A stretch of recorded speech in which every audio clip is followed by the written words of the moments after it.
قرآن کے معارف کو سمجھنے کے لیے 3 شرطیں ہیں۔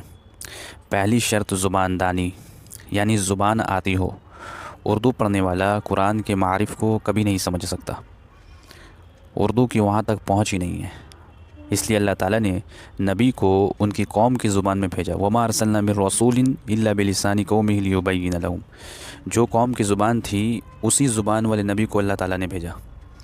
جو لوگ کہتے ہیں اردو پڑھ کر قرآن سمجھ لو، اردو کی وہاں تک پہنچ ہی نہیں ہے، گہرائی تک بندہ پہنچ ہی نہیں سکتا۔ تو پہلی شرط ہے زبان دانی، اور عربی سیکھنی پڑے گی۔ دوسری شرط دل کی پاکیزگی، دل پاکیزہ ہونا چاہیے۔ اللہ تعالیٰ فرماتے ہیں لا یمسہ الا المطہرون، قرآن پاک کو نہیں چھو سکتے مگر جو پاک ہوتے ہیں۔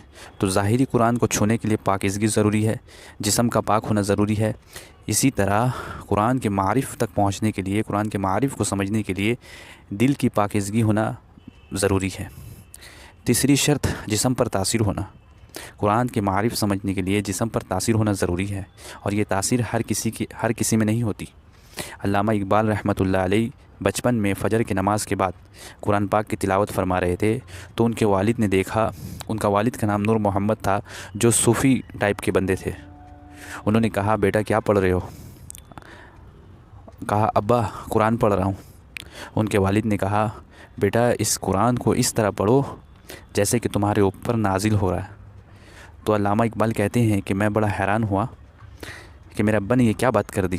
پھر بڑے ہو کر جب ان کو بات سمجھ میں آئی تو انہوں نے 2 شعر لکھا، جس کا مطلب ہے جب تک نزول کتاب نہ ہو اس وقت تک انسان کو قرآن کے معارف سمجھ میں آ ہی نہیں سکتا۔